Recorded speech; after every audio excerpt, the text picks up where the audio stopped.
O programa a seguir foi aprovado e liberado pela censura espiritual para exibição neste horário. Censura livre. Entremos então no momento da palavra, na reunião do cordão.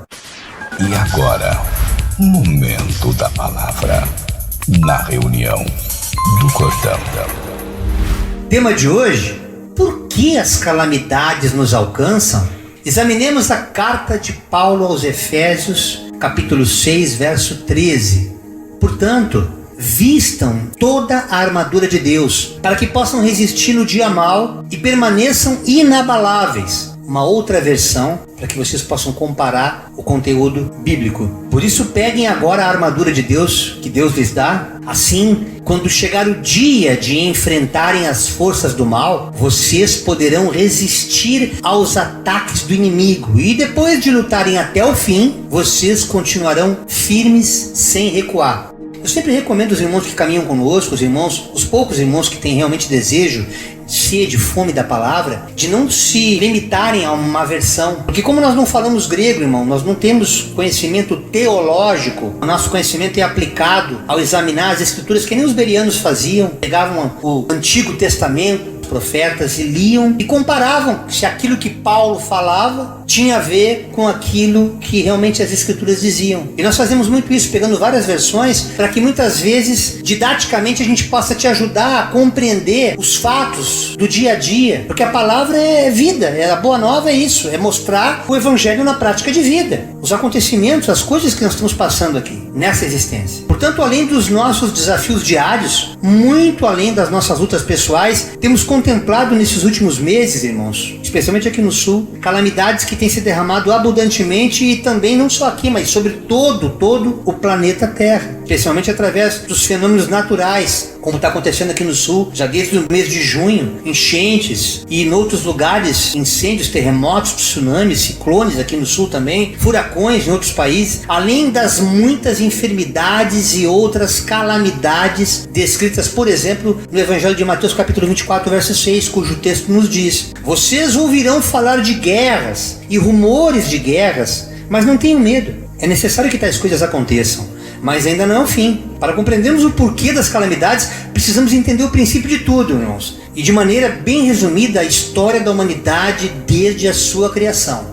Eu vou falar aqui, obviamente, en passant, para você compreender o porquê de tanta calamidade na humanidade. Mas Deus não está ouvindo as nossas orações? Por que Deus permite essas coisas? A gente vê e ouve tantos questionamentos por justamente as pessoas não conhecerem a razão pela qual os fatos que estão acontecendo precisam acontecer, para que se cumpram tudo aquilo que Deus prometeu na sua palavra. O livro de Gênesis, no capítulo 1, a partir do verso 26 e 27, depois vocês examinem as escrituras, Deus fez e criou o homem à sua imagem e semelhança para dominar sobre os peixes do mar e sobre as aves dos céus, sobre o gado e sobre toda a terra e sobre todo o réptil, até o réptil que se move sobre a terra. Em Gênesis 2, após formar o Adão do pó da terra e soprar o fôlego de vida em suas narinas, Deus o introduz no jardim do Éden e ordena a Adão que ele poderia comer livremente de toda a árvore daquele jardim, exceto a árvore do conhecimento do bem e do mal. E o advertiu que se dela comesse, morreria. Ele deixou bem claro: não come. Em seguida, Deus faz com que Adão caia num profundo sono e de sua costela ele forma a Eva. Eva e Adão, já convivendo nus, sem sentirem vergonha, porque eles não tinham a consciência da moral ou da ética, mas apenas conviviam naturalmente acerca daquilo que Deus permitiu que eles vivessem, até onde a visão enquanto seres naturais pudessem compreender a existência. Mas a partir do Gênesis 3, começa o processo que levaria a humanidade à sua condenação. Eva é persuadida pela astuta serpente a comer o fruto da árvore do conhecimento do bem e do mal, usando as próprias palavras de Deus contra o próprio Deus. Essa maleabilidade verbal que Satanás tem na sua astúcia não o torna sábio. Entenda isso. Satanás, ele é astuto, mas a sabedoria só Deus tem. E Satanás, ele usa desse artifício para ludibriar Eva, mostrando a ela que no momento em que comesse o fruto, seus olhos se abririam e como Deus conheceria o bem e o mal. É claro que o diabo omitiu a consequência dessa desobediência, que seria a própria morte. Eva viu que a árvore era linda. Ele apresentou, obviamente, não como uma coisa feia, para que aquilo a seduzisse. E aquela árvore, realmente, o fruto era delicioso. E ali ela desejou na sua inocência a sabedoria que supostamente Deus lhe daria se ela comesse daquele fruto, daquele conhecimento que estava naquela árvore, tal qual a serpente havia lhe falado. Mas não entendendo a profundidade da consequência do seu pecado ao desobedecer uma ordem capital, onde Deus disse: se comer, morre. Eva viu que a árvore era boa, comeu, e assim tomou e comeu do fruto, e ainda deu para o marido dela, o Adão, para também comer. Imediatamente os seus olhos espirituais foram abertos. Adão e Eva tiveram vergonha por estarem nus na presença de Deus, e depois de inquiridos pelo próprio Deus quanto ao porquê de sua desobediência, Adão já foi acusando a Eva: a mulher que tu me deu que fez eu comer. Eu já tinha falado para ela não ir lá, mas ela me ofereceu. Foi a mulher que tu me deu, Senhor. Se o Senhor não tivesse me dado essa mulher, eu não teria comido.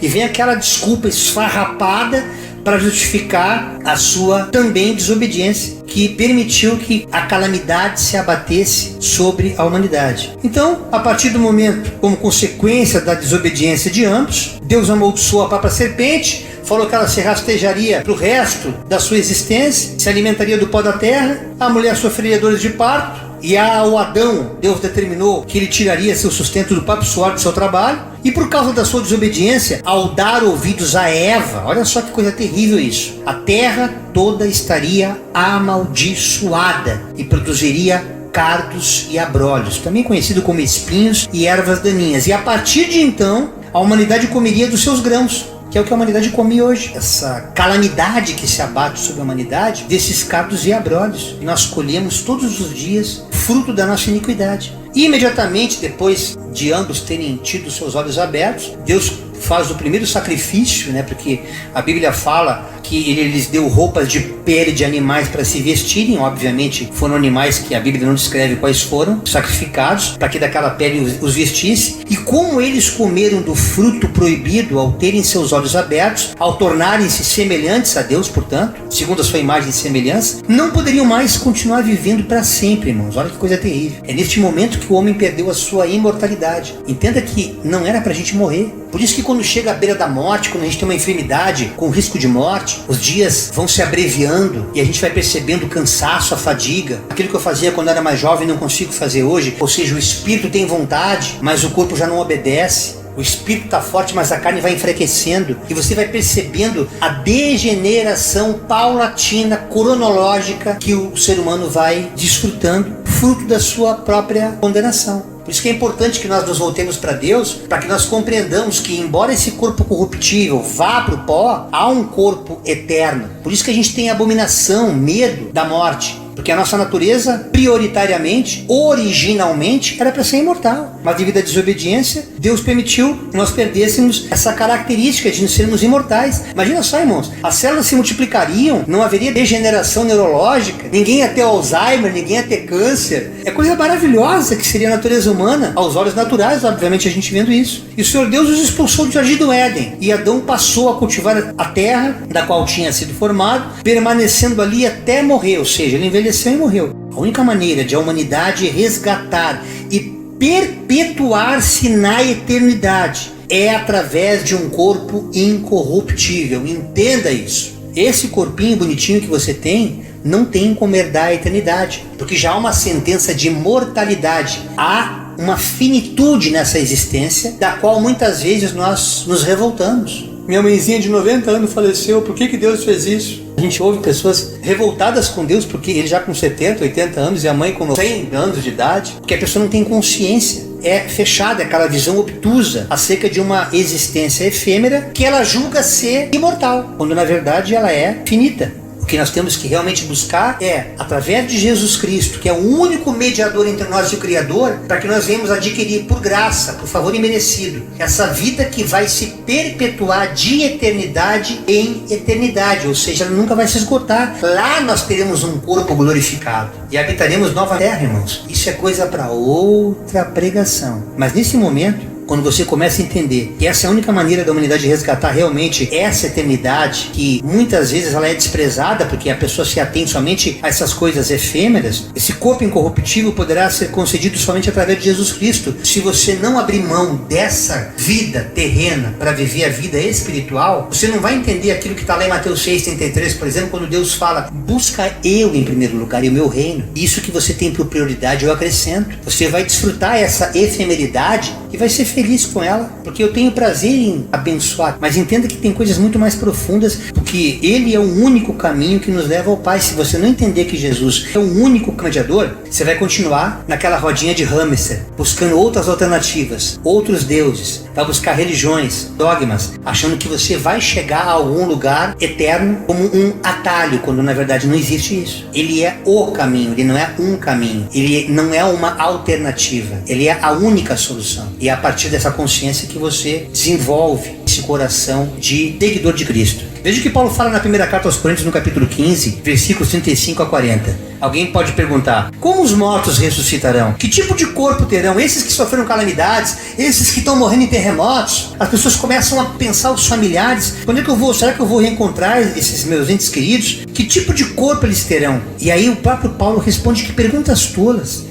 A semente só cresce e se transforma em planta depois que morre. E aquilo que se coloca no solo não é a planta que crescerá, mas apenas uma semente de trigo ou de alguma outra planta. Então Deus lhe dá um novo corpo como Ele quer. Um tipo diferente de planta cresce de cada tipo de semente. Da mesma forma, há tipos diferentes de carne, um tipo para seres humanos, outro para os animais, outro para as aves, outro para os peixes. Também há corpos celestiais e corpos terrestres. A glória dos corpos celestes é diferente da glória dos corpos terrestres. Por isso que a partir dessa introdução nós podemos então compreender a carta de Paulo que eu abri aqui hoje, quando ele fala para que nós venhamos nos revestir de toda a armadura. Quando Paulo começa a sua carta instruindo a igreja de Éfeso quanto ao como deve ser o relacionamento familiar, depois ele continua para que os filhos obedeçam aos pais, os pais tratem bem os seus filhos, como deve ser a relação no trabalho entre patrão e empregado, para que todos trabalhem com entusiasmo, como se servissem ao Senhor e não a homens. Lembrando que Deus recompensará a cada um de nós, independente da posição social que ocupemos. Assim como, por exemplo, o evangelista João, no capítulo 16, verso 33, nos diz: eu lhes falei tudo isso para que tenham paz em mim, Jesus disse. Aqui no mundo vocês terão aflições, mas tenham bom ânimo, animem-se, pois eu venci o mundo. O que Jesus quer dizer através do evangelista João? Se eu venci essa bagaça, vocês também vão vencer, mas só através de mim. E Paulo, nas suas últimas considerações, ali em Efésios, ele instrui aquela igreja a ser forte no Senhor e no seu poder, usando como metáfora a expressão armadura de Deus, irmãos, descrevendo a maneira que todos nós devemos estar espiritualmente revestidos, preparados para as lutas, para enfrentar o dia mau, as calamidades, tal qual um soldado de infantaria. E essa armadura de Deus é a completa virtude espiritual provida por Deus aos crentes do Senhor. Eu não estou falando de evangélicos aqui, eu não estou falando de católicos. Crente é aquele que crê. E aquele que crê, por crer, ele obedece, ele se sujeita. E por ele crer e obedecer e se sujeitar, ele torna-se um seguidor de Cristo. E ao seguir esse Cristo, ele desfruta dessa maravilha, desse presente, dessa graça disponível para a igreja, através dessa armadura que não é simplesmente uma metáfora. Ele usou essa metáfora porque ele estava preso ali em Roma, sua primeira prisão, e começou a observar a indumentária da guarda romana, a fim de capacitá-los para a guerra contra as forças do mal, promovidas nessa terra, especialmente às vésperas da volta de Jesus Cristo, que no caso é o arrebatamento que a gente sempre fala aqui nas nossas reuniões. No demais, irmãos meus, fortalecei-vos no Senhor e na força do seu poder. Revesti-vos de toda a armadura de Deus, para que possais estar firmes contra as astutas ciladas do diabo.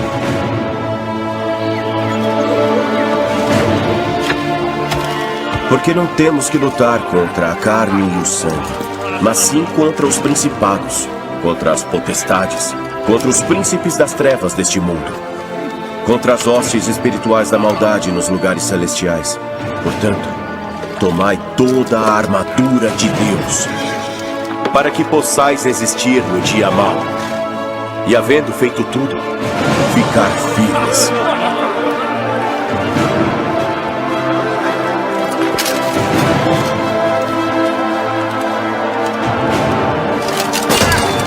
Estai, pois, firmes, tendo cingidos os vossos lombos com a verdade, e vestindo-vos com a couraça da justiça, e calçados os pés com a preparação do Evangelho da paz, tomando sobre o escudo da fé, com o qual podereis apagar todos os dardos inflamados do maligno. Tomai também o capacete da salvação e a espada do Espírito, que é a palavra de Deus, orando em todo o tempo com toda a oração e súplica no Espírito, e vigiando nisso com toda a perseverança e súplica por todos os santos. E os tempos trabalhosos que Paulo profetizou na segunda carta a Timóteo, que aconteceria devido à mesma desobediência ocorrida lá no Éden. E no caso dessa segunda carta, ele instrui Timóteo a permanecer firme na doutrina de Cristo. Entendem, irmãos, que essas cartas paulinas, elas vêm com o propósito de edificar a igreja a permanecer firme no propósito do evangelho do qual Cristo veio trazer nessa existência. Para que nós venhamos entender que a nossa natureza herdada de Adão e Eva, portanto a nossa natureza adâmica, ela pode ser transformada, regenerada através de Jesus Cristo, desde que nós nos submetamos à doutrina de Cristo. Se nós não nos submetemos a sua doutrina, não tem como nós desfrutarmos dessa graça. E essa consciência acerca desse tempo difícil que a humanidade enfrenta surgiu como consequência da nossa total submissão à soberana vontade de Deus. Se você não se submete à vontade de Deus, não tem como você entender. Isso aqui é loucura, é papo de doido que eu estou falando aqui essa noite. Mas se você começar a abrir o teu coração, você vai perceber, por exemplo, o que eu e a pastora vivemos, nosso testemunho, que a gente conta inclusive, que está no nosso canal no YouTube, meu testemunho. Você vai entender que nos momentos de maior aflição, depois de nós termos tido um encontro definitivo com Jesus, eu digo definitivo, irmãos, porque não tem esse negócio do cara dizer que tem um encontro com Deus e fica aquele crente sazonal. Quando tá tudo bem, ele tá na presença de Deus. Quando a coisa preteia, ele sai fora. Ou aqueles outros que é o contrário. Quando a unha encrava, ele vem. E depois que vem a bonança, ele se afasta. São pessoas que totalmente emocionais, é uma fé emocional, porque não tem essa raiz, não tem esse verdadeiro encontro, essa verdadeira submissão para que haja tempo da mente ser regenerada, restaurada. E aí você possa compreender que isso não é pesado, que isso na verdade faz bem pra gente. Então nesse momento que a gente teve esse encontro definitivo com Jesus, quando as lutas tentaram nos fazer parar, e não pensa que vai ser melzinho na chupeta, eu sempre digo, quando você vem para os caminhos do Senhor, as coisas parecem que pioram para depois melhorar. E tem que ser assim, para que nós não tiremos o foco daquele que vai transformar a nossa condição. E através das experiências, é como você pedir paz, mas não tem como você desfrutá-la sem passar pela guerra. É como você pedir cura, sem que antes você confronte a enfermidade. É como você pedir restauração, sem antes viver a calamidade. Então é esse confronto, é nessa contradição que o Evangelho se plenifica na nossa natureza caída e nos transforma como homens e mulheres de Deus, pessoas espirituais. E nós aprendemos juntos, eu e minha esposa, a ter uma vida de santidade separada para Deus, uma vida de oração, de leitura da palavra, a instrução através da própria leitura. E as perdas que se apresentaram com cara de calamidade nas nossas vidas foram todas relativizadas, transformadas e compreendidas, cujo aprendizado redundou na abertura dos nossos olhos espirituais, entendendo que essas lutas, essas calamidades fazem parte do processo de amadurecimento e preparação para as bênçãos que ainda hão de vir, conforme Paulo descreve em Romanos capítulo 8, versículo 18 a 23. Prestem atenção, você que está passando calamidades, que aos olhos naturais, você que perdeu tudo, especialmente irmãos queridos aqui do sul, pessoas que juntaram tesouros na terra a vida inteira para ter sua casinha, para ter seu cantinho, e em menos de 12 horas, vê tudo destruído, irmãos. Como de maneira profética, não ficando nem os alicerces da casa. Coisa terrível que aconteceu aqui no sul. A realidade do cumprimento das Escrituras nesse tempo do fim que precede ao arrebatamento. O quanto ao porquê de as calamidades estarem acontecendo na humanidade. E ainda há chance de essas pessoas, por isso a necessidade de pregar para alguma delas e poder ajudar com cestas básicas, com campanhas de roupas. E é esse tipo de humanidade que Deus quer que nós venhamos viver nessa última hora. É essa relativização das coisas que Deus quer que cada um de nós passe, viva, para que nós possamos aprender, irmãos, a nos tornar pessoas espirituais, tendo os nossos olhos espirituais abertos, entendendo que as lutas, as calamidades fazem parte desse processo, não para nossa destruição, mas pelo contrário, para nossa salvação.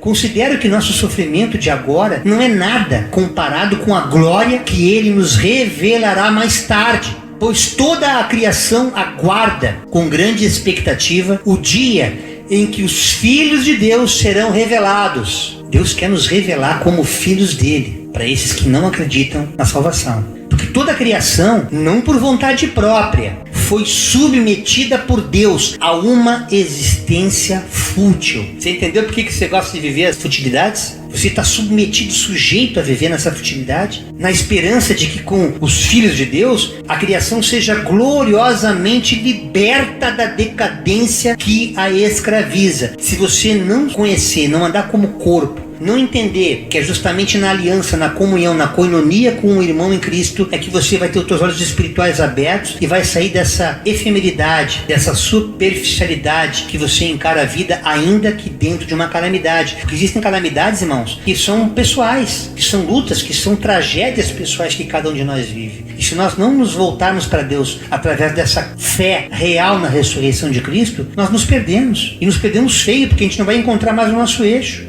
Pois sabemos que até agora toda a criação geme como em dores de parto. Está escrito no texto de Romanos 8, de 18 a 23. Exatamente a dor de parto descrita em Gênesis 3,16. Coisa tremenda quando eu examinava as escrituras e Deus falava meu coração, eu me regozijava. É como se fosse um ciclo que se fechasse. Essas dores que a humanidade enfrenta hoje são as mesmas profetizadas lá no início de tudo. Por causa da desobediência de vocês, vocês vão ter que gemer na terra. O homem do suor do seu trabalho e a mulher tendo dores de parto. E a terra toda padecendo por causa da desobediência do homem. Aqui o homem não apenas como sexo masculino, mas como natureza humana. É coisa terrível, irmãos. É aquilo que a gente consegue compreender o porquê das calamidades. Não porque Deus seja um Deus mau, mas porque toda a ação tem a reação. E Ele permite que nós vivenciemos o livre arbítrio e venhamos colher os cardos e abrolhos das sementes as quais nós mesmos semeamos. E se nós não nos voltarmos para Cristo, dificilmente nós compreenderemos o porquê dessas calamidades.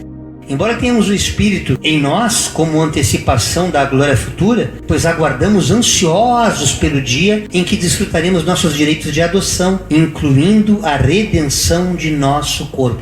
Nós somos filhos por adoção. Nós somos um jambuzeiro bravo, que não era nem para ser digno de comer migalhas, como aquela mulher que caía da mesa dos seus donos para servir os cachorrinhos. Mas quando nós nos humilhamos a Deus, reconhecendo a nossa pequenez, Ele nos sustenta. Ele de forma milagrosa faz com que nós tenhamos uma vida digna nessa terra. Não tendo tudo claramente que você deseja, mas tudo que você precisa. E Paulo, na segunda carta aos Coríntios, no capítulo 4, de verso de 16 a 18, que foi a palavra que mais me deu forças, irmãos, nos momentos de perdas pessoais ou materiais, preste atenção nesse texto. Por isso, por tudo isso, nunca desistimos. Ainda que nosso homem exterior esteja morrendo, nosso interior está sendo renovado a cada dia. Pois estas aflições, essas calamidades, pequenas ou grandes, mas momentâneas, que agora enfrentamos, produzem para nós uma glória que pesa mais que todas as angústias e durará para sempre. Portanto, não olhemos para aquilo que agora podemos ver. Em vez disso,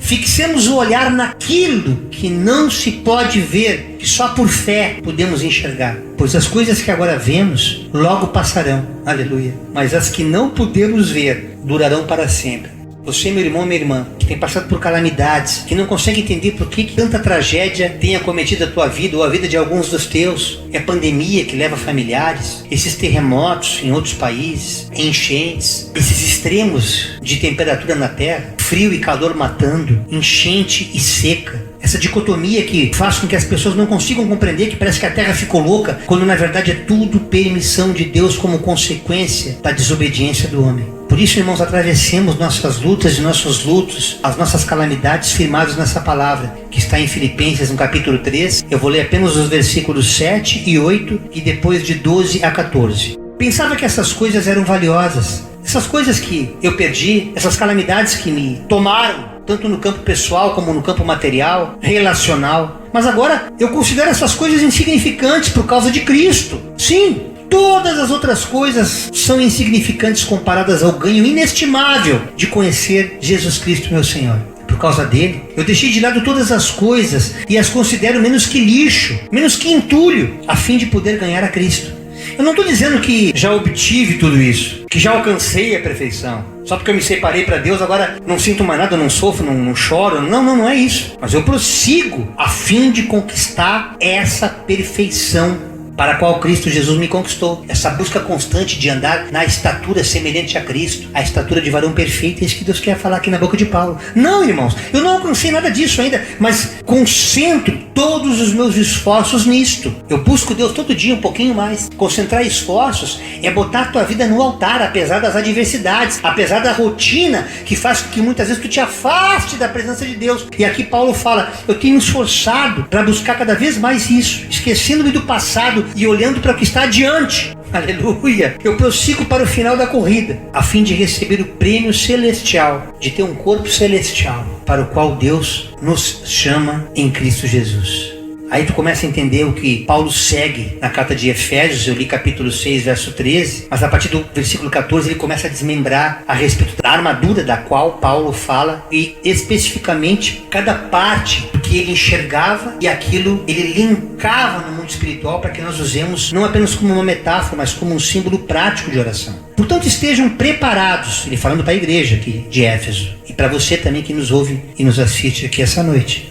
Usem a verdade como cinturão. A verdade, irmãos, ela não pode ser fake news. A verdade, ela não pode ter duplicidade. Ela é uma só. Por isso que ao conhecer essa verdade, nós somos libertos da dicotomia da mentira, da notícia falsa. Seja ela em qualquer área da vida, como na política a gente viu muito isso, que separou famílias. Porque as pessoas não entenderam que esse cinturão do qual Paulo fala como metáfora é aquilo que o soldado romano usava para embainhar sua espada. E era um cinturão que tinha que estar bem ajustado, porque ele era feito de couro. E ele também servia como resistência, para poder eventualmente num golpe, ele poder se defender, ter resistência de ataque, ainda que não seja armadura. Mas era o cinturão onde ele carregava mantimento, carregava outras armas portáteis, uma faca. Então o cinturão é o que dá essa estrutura, não apenas para segurar tuas calças, mas para segurar tua consciência, de poder andar firme, não titubeando em duas verdades, não acreditando em disse-me-disse, mas olhando para o autor e consumador da fé. É isso que Paulo quer falar aqui, quando ele fala que essa verdade já tem que ser como um cinturão.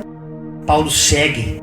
Ele fala com que nós venhamos nos vestir com a couraça da justiça. A couraça da justiça eram placas de metal que os guardas romanos usavam para proteger o coração e outra parte vital aqui do abdômen contra qualquer espada, contra qualquer arma letal que pudesse atingi-lo no momento de combate, no meio de uma luta. Calcem as sandálias ou os sapatos, calcem como sapatos a prontidão para anunciar a boa nova, a boa notícia, o evangelho da paz. Esses sapatos, obviamente, ele vai dar proteção aos pés. O sapato, dependendo do terreno que você anda, ele te dá estabilidade. Onde quer que você ande, você tem que andar equilibrado. É essa estabilidade, essa firmeza que vai fazer com que você possa viver esse evangelho da paz. Além disso, levem sempre a fé como escudo para poderem se proteger de todos os dardos inflamados do maligno. O escudo é aquela proteção, em formato meio oval. Quando ele empunhava com um braço, ele cobria todo o corpo e evitava que setas inflamadas que o inimigo jogava pudesse atingi-lo e matá-lo. E assim deve ser a nossa fé. Nós temos que estar blindados desse escudo para poder nos proteger de eventuais dardos inflamados do maligno, que são aqueles pensamentos que o diabo coloca, não vai dar certo. Ou ele mente para ti, essa enfermidade vai te matar, quando na verdade a palavra está falando que essa enfermidade não é para a morte, mas para que o nome do Senhor venha a ser glorificado. E o diabo muitas vezes ele entra na mente como um pensamento ruim, especialmente no momento de calamidade. Agora tu não consegue te levantar mais. Quem é que vai te ajudar? Como é que tu vai reconstruir tua vida? Como é que tu vai começar do zero? E nós temos experiências práticas de, através das nossas calamidades, nós temos visto o braço forte do Senhor e temos desfrutado, irmãos, desse evangelho da paz. Recebam a salvação como capacete e a palavra de Deus como espada. O capacete aqui, irmãos, é aquilo que blinda a nossa mente. A forma mais rápida de matar o inimigo, obviamente, era na cabeça, porque instantaneamente, ao atingir o cérebro, ali esgotava qualquer reação do inimigo. E o capacete blindava qualquer ataque. É justamente essa blindagem que nós temos que ter na nossa mente contra esses dardos e facas e todo tipo de seta que venha habitar ou dominar ou tomar a nossa mente. E a palavra de Deus como espada, a espada é a própria palavra de Deus. É aquilo que você vai ter sempre na sua consciência. Por isso que para você conhecer a palavra, você é obrigado a examinar as escrituras. Não tem como você conhecer a palavra sem conhecer o texto. Há pessoas que pensam que vão aprender por osmose. Vão colocar a Bíblia debaixo do braço e vão para a igreja e acham assim, ô Senhor, glória a Deus, aleluia, aleluia, glória a Deus, aleluia, glória a Deus, Aleluia. E fica nisso. E aquela fé superficial, no momento da calamidade, ela não tem essa base, ela não tem esse alimento, ela não tem um alicerce, ela não está firmada na rocha, e ela vive sofismas, e não consegue ter essa resistência no dia mal, que é o que Deus fala através dessa carta de Paulo aos Efésios. Vocês têm que estar fortalecidos contra os dardos do maligno. Essa espada que vai dar autoridade de lutar, de não apenas se defender, mas ir para cima, partir para cima do diabo. Façam tudo isso orando a Deus e pedindo a ajuda dele. Olha que tremendo isso. Vocês têm que estar revestidos da armadura, mas vocês têm que pedir a força dele, porque quando a força dele habitar em você, você vai poder fazer todas as coisas, porque tudo eu posso naquele que me fortalece, inclusive através da armadura poder combater um bom combate, guardar a minha fé e cumprir a minha carreira.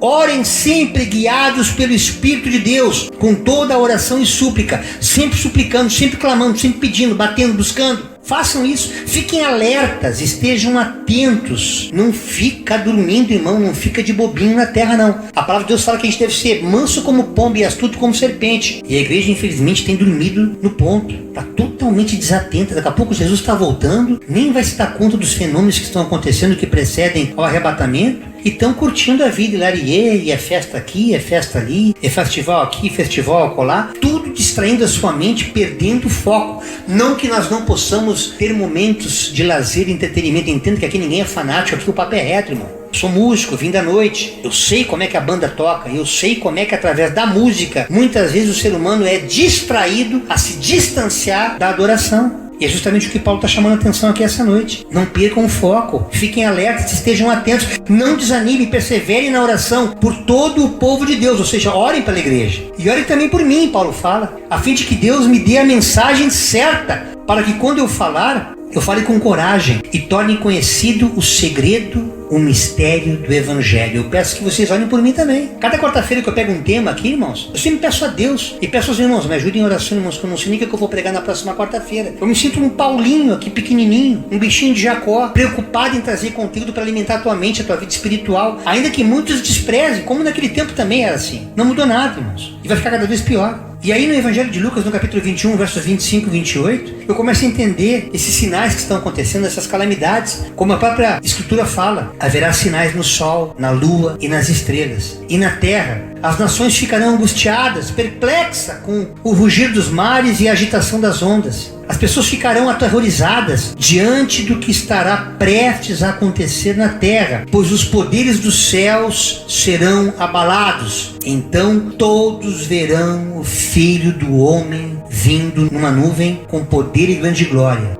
Portanto, quando todas essas coisas começarem a acontecer, levantem-se, ergam a cabeça, pois a sua salvação está próxima. Tudo isso, essas calamidades, sejam elas pessoais ou coletivas, que estão se abatendo sobre a humanidade, são sinais da vinda do nosso Salvador. E para que você entenda qual é o propósito de Deus permitir que tudo isso aconteça, para que nós tenhamos, como a gente tem visto, graças a Deus, especialmente aqui no Sul, a empatia do povo gaúcho, coisa maravilhosa, aqui no Vale do Itaquari, quanta provisão, irmãos, roupas, água, mantimentos, até bens como geladeira, fogão, quanta coisa boa, pessoas se realmente envolvendo com um problema alheio, indo lá ajudar, podendo fazer algo pelo próximo. E o apóstolo Paulo fala aos Gálatas exatamente nesse mesmo espírito dos fatos que estão acontecendo agora, dessas calamidades. Veja o que Paulo fala em Gálatas 6, de 2 a 5.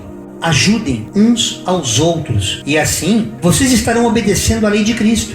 A pessoa que pensa que é importante, quando de fato ela não é, está enganada a si mesma. Que cada pessoa examine o seu próprio modo de agir. Se ele for bom, então a pessoa pode se orgulhar do que fez, sem precisar comparar o seu modo de agir com os outros. Não precisa ficar ostentando, que a mão direita dá, a esquerda não precisa ficar sabendo.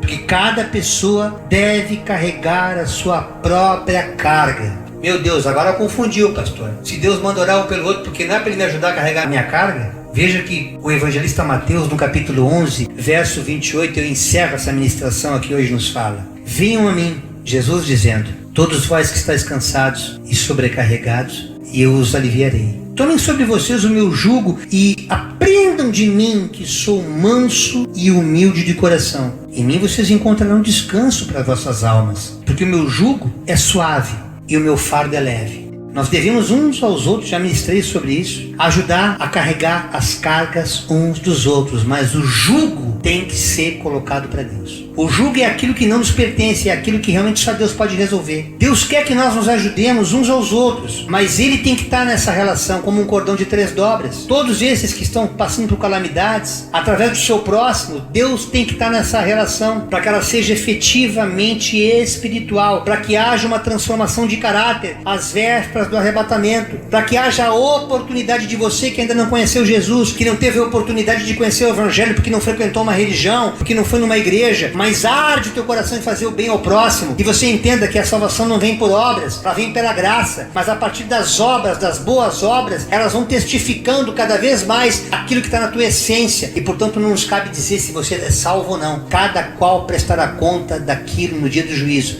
mas a nós, como pregoeiros da palavra, temos a obrigação de dizer: faça o bem ao próximo, ame o próximo não somente como a ti mesmo, mas como Jesus os amou, como Jesus nos ama, para que você possa desfrutar também o melhor dessa terra, apesar das muitas calamidades. Creia que por detrás de todo o sofrimento, de todas as angústias, de todas as frustrações, Deus tem algo maior preparado para a humanidade. Não somente na vida eterna, mas ainda nessa existência, para que nós nos tornemos testemunhos nessa última safra, remanescentes da igreja aqui na terra, irmãos. Inclusive igreja fora do templo, igreja viva, pregando essa verdade espiritual que pode ser praticada até por quem nem conhece o livro Bíblia, mas cuja palavra está instalada no teu coração através do amor praticado ao próximo. E você vai aos poucos conhecendo essa verdade sobre a salvação, e ao conhecer essa verdade você vai se tornando um adorador, e você vai entender o que significa essa vinda do noivo